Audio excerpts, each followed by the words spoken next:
Ladies and gentlemen, although I may not agree with your verdict, I respect your verdict, I respect you. I thank you for your time, and I have one more thing to ask you. You have to make a decision now, and that decision is it's going to mean the difference. If you sentence Megan Boswell to life in prison, she'll be released when she is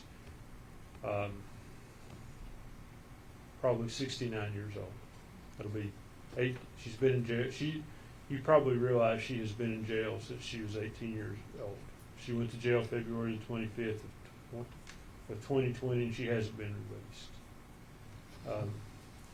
So with that said, if you give her a life sentence, it would be 51 years. That's what I'm asking you to do. If you give her a life without sentence, she will never be released from prison. That's the difference. So it would be the difference between her being released at what I believe would be 69 to 70 years old, or never being released. In doing this process, and Judge Goodwin will read you some very short jury instructions comparative to what you heard yesterday.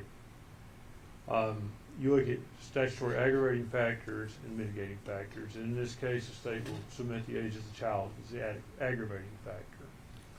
Our mitigating factors, we've listed several of those. They include no significant criminal history, her youth and age at the time the offense was committed. She was 17 when she had Evelyn. She was 18 when Evelyn died.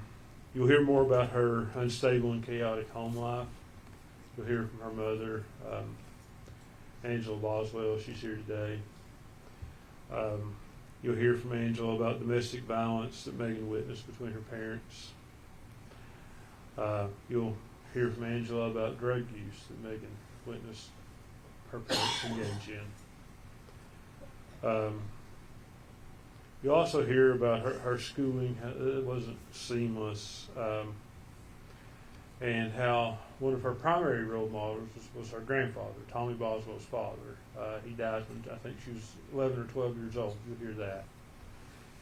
And finally, you'll hear a little bit about her younger siblings, Elijah and Charlotte. Elijah has a disability that Megan has looked after him and tried to help take care of him. And then you're also feel free to look at any other thing you've heard in the proof in making that decision as far as a mitigating factor. Anything else you've heard in all the proof from any of the witnesses. And also you'll probably hear from Gail Kite. You've heard from her once before, but you'll hear a little bit more from her about the shape Megan was in when she came into her home. And you'll hear from, we expect to call Mary Boswell. She is Megan's grandmother. I think most of you recognize the name Mommy at this point. You'll hear from her and what she witnessed and her participation in raising Megan. So it's a hard decision. It's not a light decision. You've made a hard decision already, and it's my hope that after you see this, you will come to the conclusion that maybe at 69 years old, it would be fair for her to be released from prison.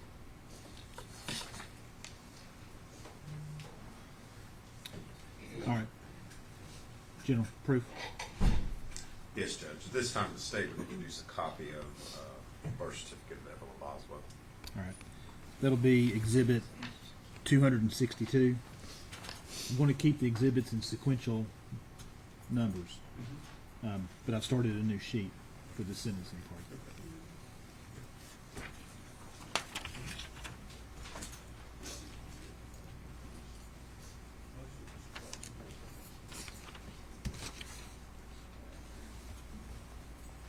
It'll be Exhibit 262.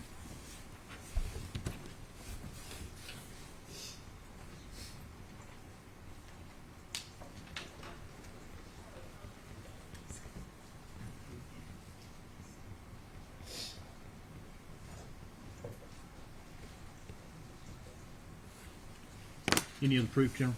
No, Judge. At the state address. All right. Mr. Scott. Should we call Angel Boswell? Angel Boswell.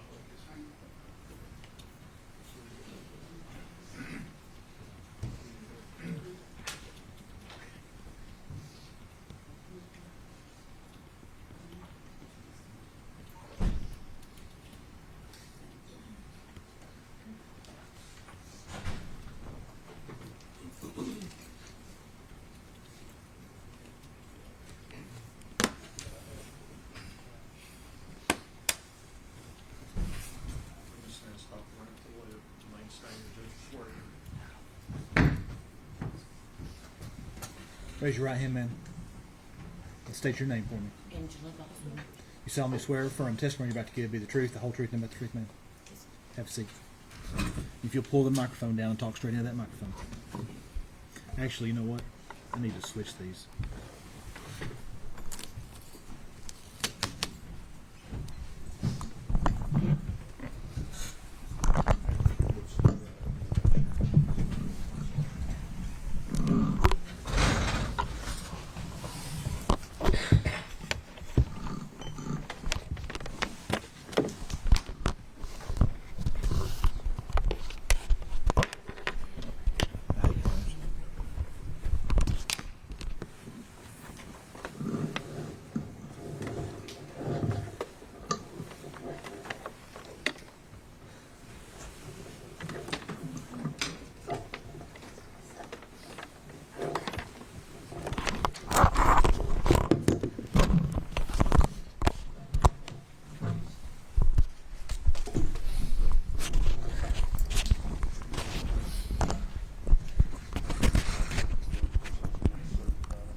Ready to go, Judge? Ready. Ma'am, state your name for the record. Angela Boswell. You are Megan Boswell's mother. I am. Okay. Ms. Boswell, you know the purpose of being here today. I do. I want to ask you some about Megan's home life and growing up, but I guess I want to ask you first a little bit about yourself. Okay.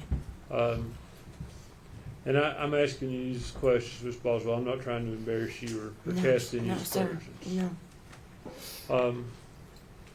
You married Tommy Boswell when you were how old?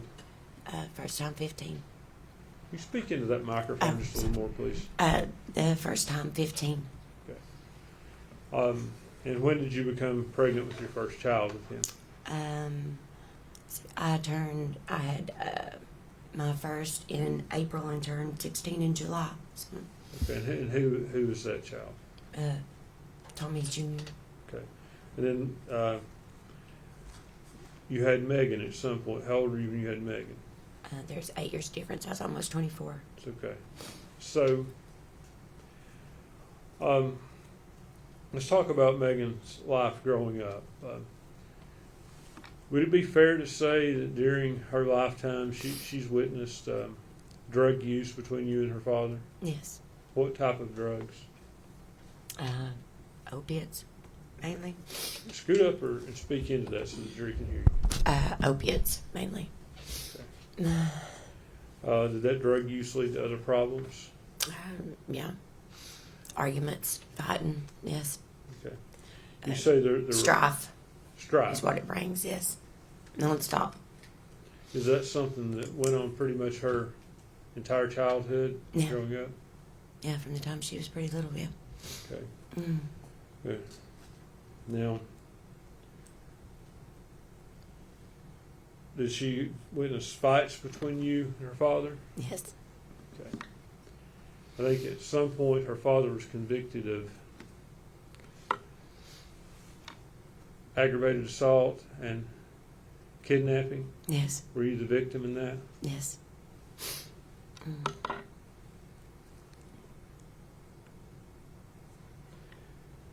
Do you remember ever taking Megan to any NA, AA meetings with you? Yes, I did. How old was she when you did that? Let me think. She was probably about 7 or 8. First ones I started taking her to. 7 or 8, 8 or 9, somewhere around in there. Yeah. Mm. Now due to the strife in your home, was she raised by her grandparents to some degree? Yes. Okay. Mm. What were their names? Mary and Danny Boswell. Okay. Mary Boswell, would that be who's known as a mommy? Yes. Mm.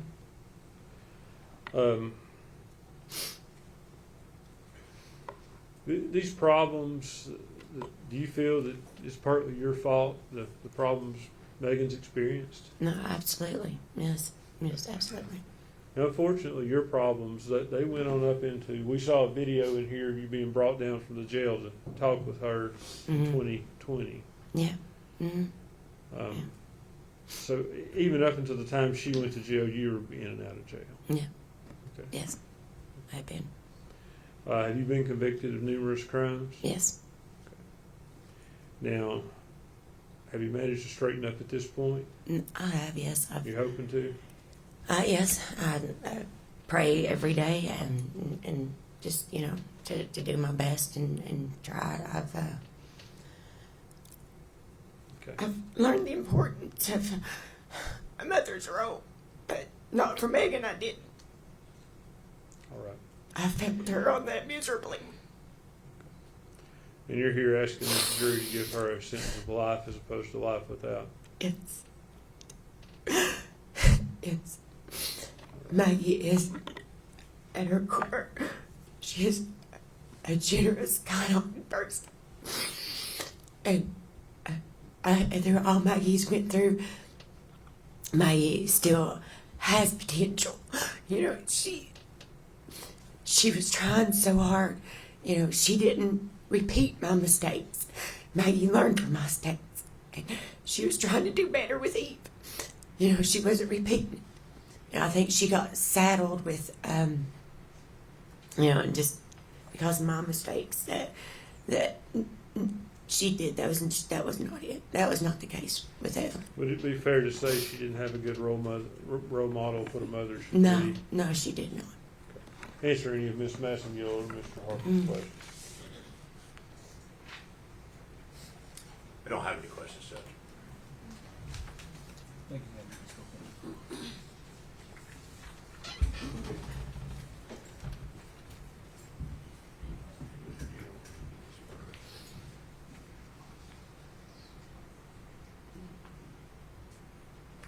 Judge, at this time, I have some judgments of conviction on Tommy Boswell I'd like to put in by agreement with Mr. Harper. No objection, Judge. Okay.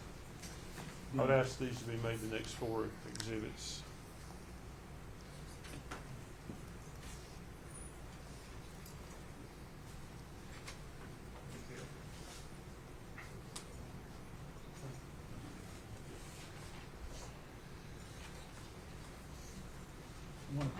Mr. Scott, I want to enter the case number 61078 as exhibit 263, and the other 3 pages are 3 counts of the same case, so I'll make that a collective 263. What is that case number, Your Honor? 62497. Thank you.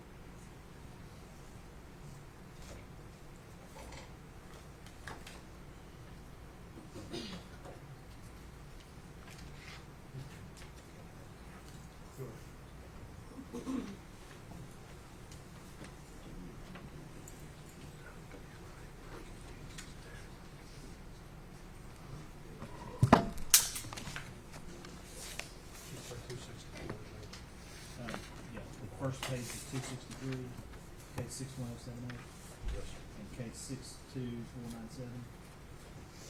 Those 3 pages, 264.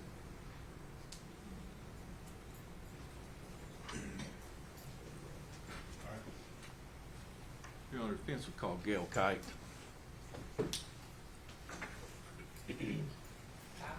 Kite. It was KYTE, right? I believe so, Your Honor. I'll have her spell it. I think she was a witness in the trial, but I'll go back to that.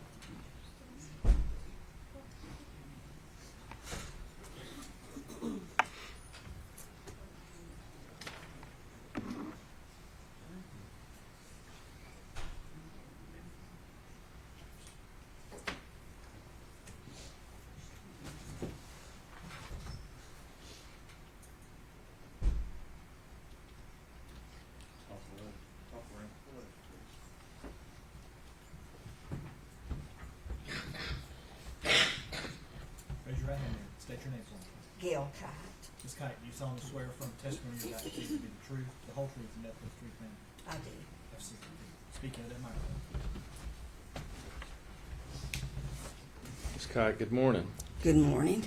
Just so I make sure here, spelling your last name, is it K-Y-T-E? It is. And Ms. Kite, you've previously testified in this hearing as a state's witness, is that correct? That's correct. Well, thank you for coming back for this part of it. I know Ms. Boswell appreciates that. How long have you been working in foster care? 15 years. Do you remember when Megan Boswell came to you? I do.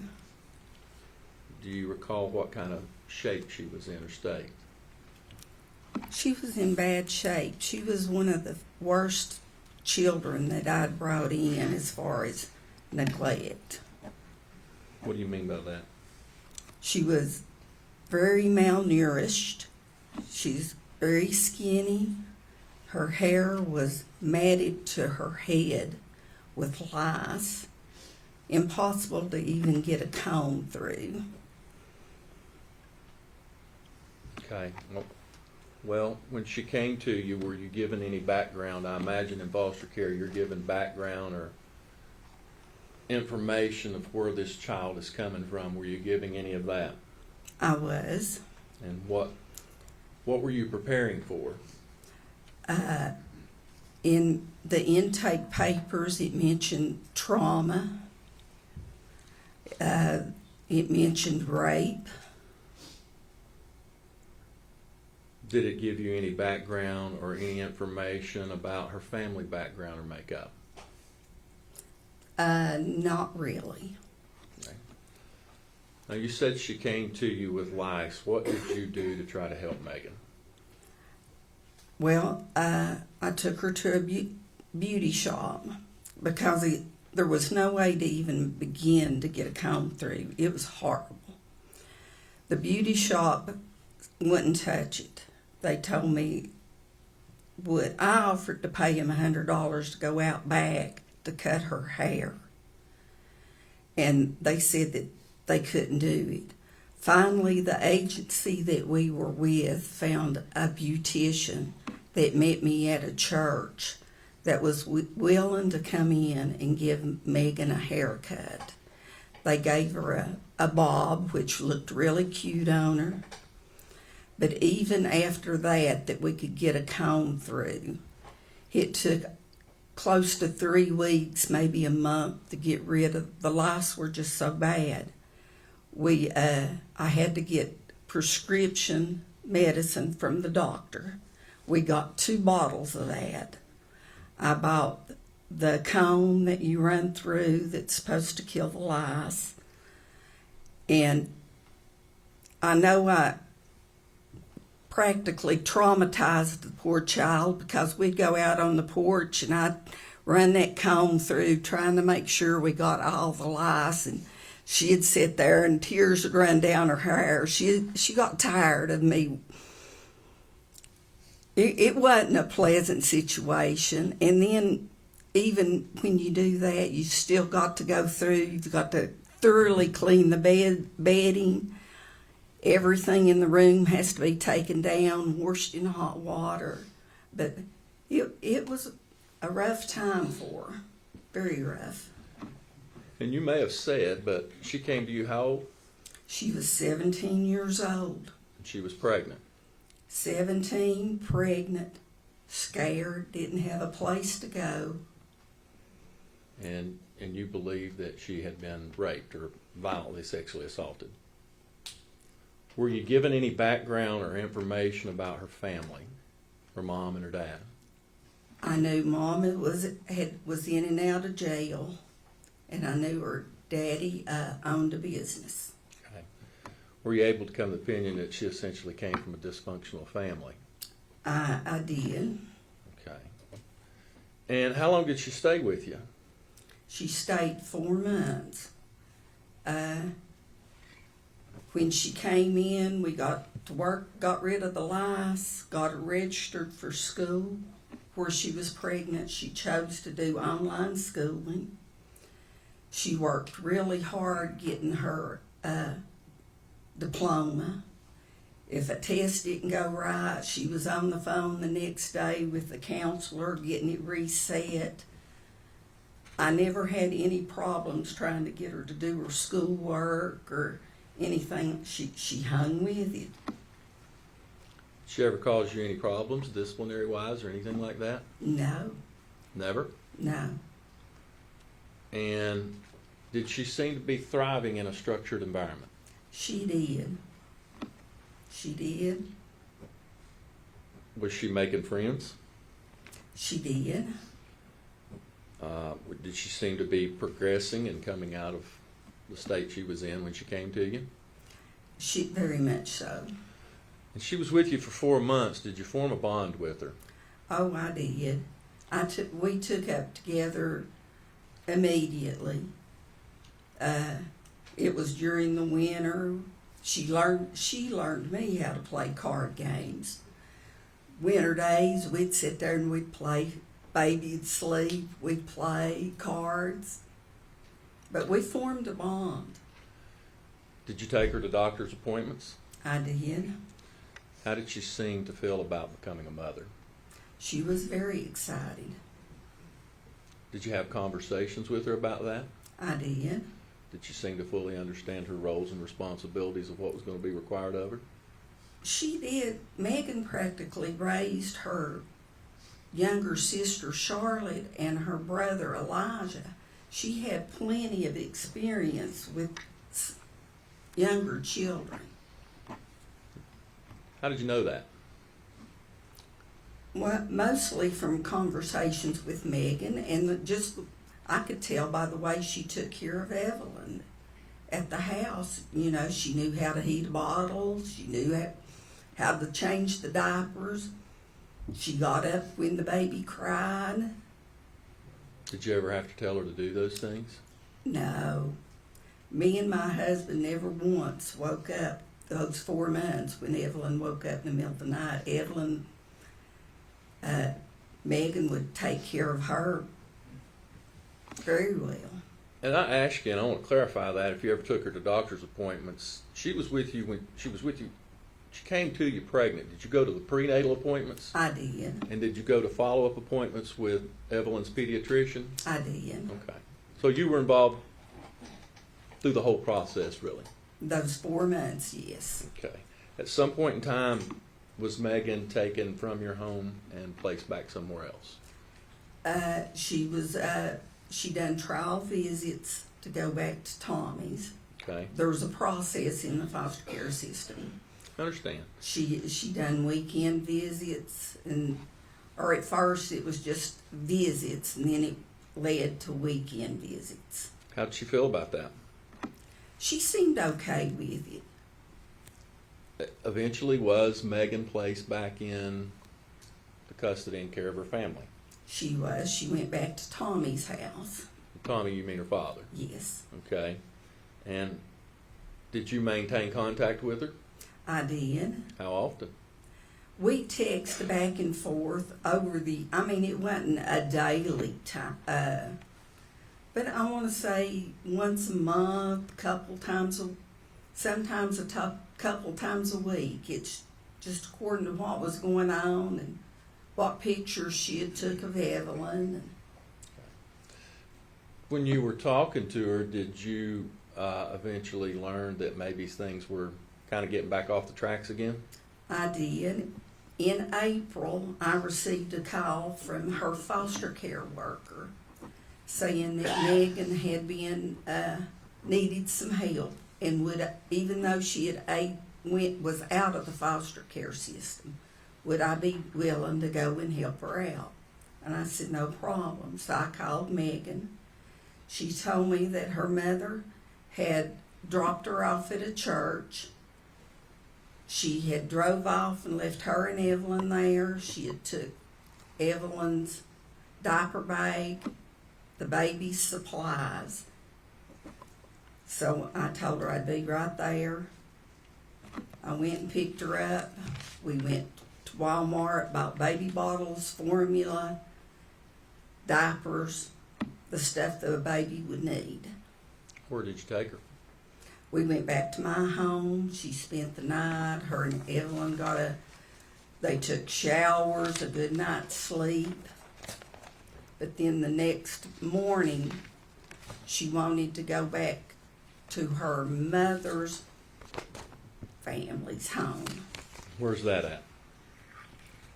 Now, I'm not sure. The place that I took, her grandfather was in the hospital, and she wanted to go there to meet up with her family. So when she left my home, I drove her to the hospital in Kingsport, and she assured me that she would be perfectly fine, and her and Evelyn got out.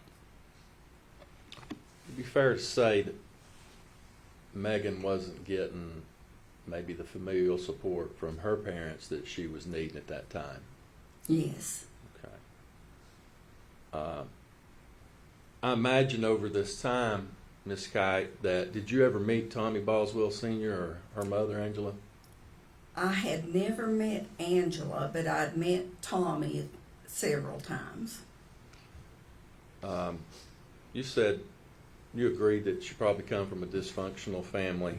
Let me ask you this. She lived with you for 4 months and you stayed in contact with her after she moved out. It's your opinion, you know her, you talked to her. You think Megan ever knew what a normal family looked like? No. No. Did she crave that? I think so. Was she wanting that for Evelyn? I think so. Well, it's obvious why we're here today. You know why you're testifying. Are you asking this jury to just give her life? I am, with the possibility of parole. This child has been traumatized. She's made bad mistakes that has to be paid for. But I think she deserves a chance to come back out to the real world.